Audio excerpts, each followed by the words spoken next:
ರಾಜ್ಯ ರಾಜಕಾರಣದಲ್ಲಿ ಸಮಾವೇಶ ಪಾಲಿಟಿಕ್ಸ್ ನಡೀತಾ ಇದೆ. ದಳಕೋಟೆಯಲ್ಲಿ ಗೌಡರ ವಿರುದ್ಧ ಕ್ಯಾಸ್ಟ್ ಟ್ರಂಪ್ ಕಾರ್ಡ್ ಅನ್ನ ಸಿದ್ದರಾಮಯ್ಯನವರು ಪ್ರಯೋಗ ಮಾಡಿದ್ದಾರೆ. ಇನ್ನು ಜೆಡಿಎಸ್ನ ಭದ್ರಕೋಟೆಯನ್ನೇ ಗುರಿಯಾಗಿಸಿಕೊಂಡು ಸಿದ್ದರಾಮಯ್ಯನವರು ಅಸ್ತ್ರವನ್ನ ಪ್ರಯೋಗ ಮಾಡಿದ್ದಾರೆ. ದೇವೇಗೌಡರ ವಿರುದ್ಧ ಸಿಎಂ ಸಿದ್ದರಾಮಯ್ಯ ಒಕ್ಕಲಿಗರ ಅಸ್ತ್ರವನ್ನ ಪ್ರಯೋಗ ಮಾಡಿದ್ದಾರೆ. ಅಹಿಂದ ಸಮಾವೇಶವನ್ನು ಉಲ್ಲೇಖಿಸಿ ಸಿಎಂ ಒಕ್ಕಲಿಗ ಅಸ್ತ್ರ ಪ್ರಯೋಗ ಮಾಡಿದ್ದಾರೆ.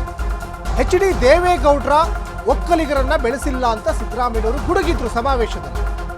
ಒಕ್ಕಲಿಗರನ್ನ ಮಾಜಿ ಪ್ರಧಾನಿ ಎಚ್ ಡಿ ದೇವೇಗೌಡರು ಮುಗಿಸಿದ್ದಾರೆ ಅಂತ ಸಿಎಂ ಗಂಭೀರ ಆರೋಪ ಮಾಡಿದ್ದಾರೆ. ಯಾವೆಲ್ಲ ಒಕ್ಕಲಿಗರು ಹಾಗಾದ್ರೆ? ಬಚ್ಚೇಗೌಡ, ರಾಮಯ್ಯ, ಬೈರೇಗೌಡ, ಕೃಷ್ಣಪ್ಪ, ಚೆಲುವರಾಯಸ್ವಾಮಿ, BL ಶಂಕರ್ ಸೇರಿದಂತೆ ಅನೇಕ ಒಕ್ಕಲಿಗ ನಾಯಕರು.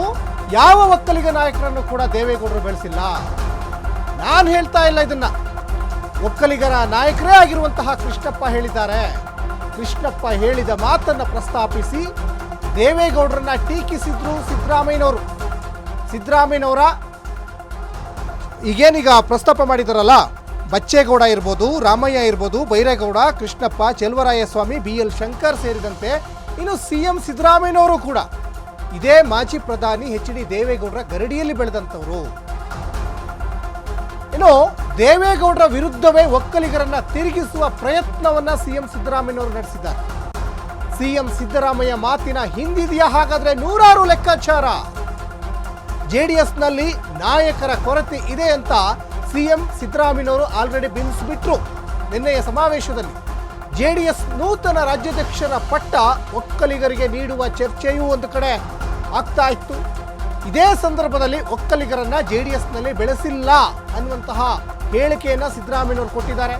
ಈ ಮೂಲಕ ದಳಪತಿಗಳ ಕೋಟೆಯನ್ನು ವಶಕ್ಕೆ ಪಡೆಯುವ ಸಂದೇಶ, ಅಂದ್ರೆ ಈ ಹಳೆ ಮೈಸೂರು ಭಾಗ ಎಚ್ ಡಿ ದೇವೇಗೌಡರ ವಿರುದ್ಧ ಒಕ್ಕಲಿಗರ ಒಂದು ಟ್ರಂಪ್ ಕಾರ್ಡ್ ಅನ್ನ ಇಲ್ಲಿ ಪ್ರಯೋಗ ಮಾಡಿದ್ರು. ಇದು ದೇವೇಗೌಡರ ಒಂದು ತವರು ಜಿಲ್ಲೆ, ದಳದ ಕೋಟೆ, ಮಾಜಿ ಪ್ರಧಾನಿ ಎಚ್ ಡಿ ದೇವೇಗೌಡರ ಒಂದು ಕೋಟೆ ಏನಿದೆಯಲ್ಲ, ಆ ಕೋಟೆಯನ್ನು ನಾನು ಛಿದ್ರ ಮಾಡ್ತೀನಿ ಅನ್ನುವಂತಹ ಒಂದು ಸಂದೇಶ ಕೊಡೋದ್ರ ಜೊತೆಗೇನೆ ಒಂದು ದೊಡ್ಡ ಸಮಾವೇಶ ಮಾಡಿದ್ದಾರೆ.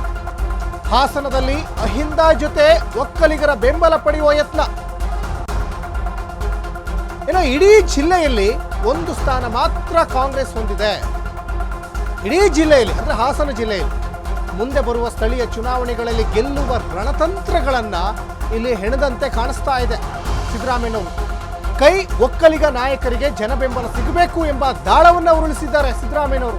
ಹಾಗಾಗಿ ತವರೂರಲ್ಲೇ ದೇವೇಗೌಡರ ವಿರುದ್ಧ, ಅಂದ್ರೆ ದೇವೇಗೌಡರ ತವರೂರಲ್ಲೇ ಸಿದ್ದರಾಮಯ್ಯನವರು ವಾಗ್ದಾಳಿಯನ್ನ ಮಾಡಿದ್ದಾರೆ.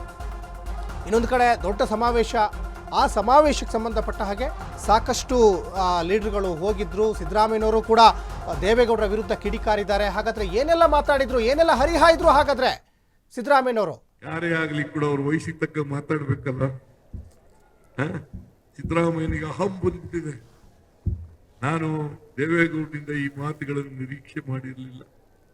ಅವ್ರ ಮೊಮ್ಮಗನನ್ನ ಗೆಲ್ಸ್ಲಿಕ್ಕೋಸ್ಕರ ಒಂದು ವಾರ ಚನ್ನಪಟ್ಟಣದಲ್ಲಿ ಉಳಿದು ಬಿಟ್ರು. ಹಾಸನಕ್ಕೆ ಬಂದಿದ್ದಾರೆ, ಯಾವತ್ತಾರೋ ಹಾಸನಕ್ಕೆ ಬಂದಿದ್ದಾರ?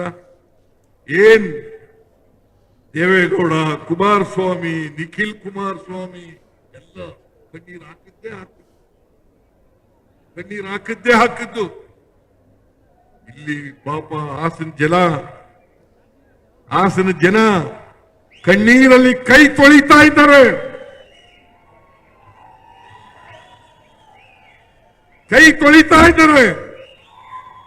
ಎಲ್ಲ ಮಹಿಳೆಯರು ಇವತ್ತು ಆತಂಕದಲ್ಲಿದ್ದಾರೆ. ಇಲ್ಲಿ ಬಂದು ಒಂದಿನ ಕಣ್ಣೀರು ಹಾಕ್ಬೇಕಾಗಿತ್ತಲ್ಲ ಮಿಸ್ಟರ್ ದೇವೇಗೌಡರೇ? ಇಲ್ಲಿ ಬಂದು ಒಂದಿನ ಹಾಕ್ಬೇಕಾಗಿತ್ತಲ್ಲ? ಏನ್ ಕರ್ನಾಟಕಕ್ಕೆ ಅನ್ಯಾಯ ಆಗ್ಲಿಕ್ಕೆ ಬಿಡಲ್ಲ. ಇವತ್ತು ನಬಾರ್ಡ್ ಹೋದ ವರ್ಷ ರೈತರ ಮಗ ಅಂತ ಹೇಳ್ತೀನಿ, ಹೋದ ವರ್ಷ 5,600 ಕೋಟಿ ರೂಪಾಯಿಗಳನ್ನ ನಬಾರ್ಡ್ ರೀಫೈನಾನ್ಸ್ ಮಾಡಿತ್ತು ಕರ್ನಾಟಕದ ರೈತರಿಗೆ. ಈ ವರ್ಷ ಅದು 2,340 ಕೋಟಿ ರೂಪಾಯಿ ಆಗಿದೆ. ಮಣ್ಣಿನ ಮಗ ರೈತರ ಮಗ ಕುಮಾರಸ್ವಾಮಿ ಕಣ್ಣೀರು ಹಾಕ್ತಾ ಇದ್ದೀರಲ್ಲಪ್ಪ, ಇದು ರೈತರಿಗೋಸ್ಕರ ಕಣ್ಣೀರು ಹಾಕ್ಬೇಕೋ ಬೇಡ? ರೈತರಿಗೋಸ್ಕರ ಕಣ್ಣೀರು ಹಾಕ್ಬೇಕೋ ಬೇಡ? ಒಂದು ದಿನ ಕಣ್ಣೀರು ಹಾಕ್ತಿಲ್ಲ, ಒಂದಿನ ಕೇಳಲಿಲ್ಲ, ಪಾರ್ಲಿಮೆಂಟ್ ನಲ್ಲಿ ಮಾತಾಡಲಿಲ್ಲ. ನಾನು ಬಿಜೆಪಿ ಎಂಪಿಗಳಿಗೆ ಕೇಳ್ತೀನಿ, ಬಿಜೆಪಿ ಎಂಪಿಗಳೇ, ನೀವು ಕೋಲ ಬಸವನಂತೆ ತಲೆ ಅಳ್ಳಾಡ್ಸೋದು ಬಿಟ್ಟುಬಿಡಿ. ಇನ್ಮೇಲೆ ಕರ್ನಾಟಕಕ್ಕೆ ಅನ್ಯಾಯ ಆದಾಗ, ಅನ್ಯಾಯ ಆಗ್ತಾ ಇದೆ ಬಿಜೆಪಿ ಸರ್ಕಾರದಿಂದ ಅಂತೇಳಿ ಎದ್ದು ನಿಲ್ತಕ್ಕಂಥ ಕೆಲಸವನ್ನ ನೀವು ಮಾಡಬೇಕಾಗ್ತದೆ. ಕರ್ನಾಟಕದ ಪರವಾಗಿ ಧ್ವನಿ ಎತ್ತಕ್ಕಂಥ ಕೆಲಸವನ್ನು ಮಾಡಬೇಕಾಗ್ತದೆ.